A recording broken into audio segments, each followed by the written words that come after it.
Hey, what's going on, guys? So in today's video, I will show you how to remove background in Canva. So let's start.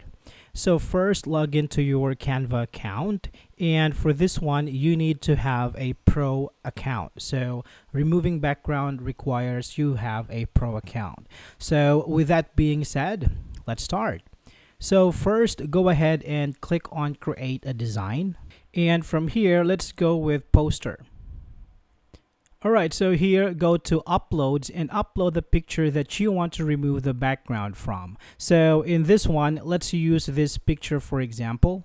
Next, go to edit photo, and under tools you will see BG remover or background remover. So let's click on this one, and it is going to automatically delete the background for you. Now you can position your original image or you can resize it to your requirements. Now you can insert a different background. Let's choose this picture here. Right click on the picture and click on set as image background.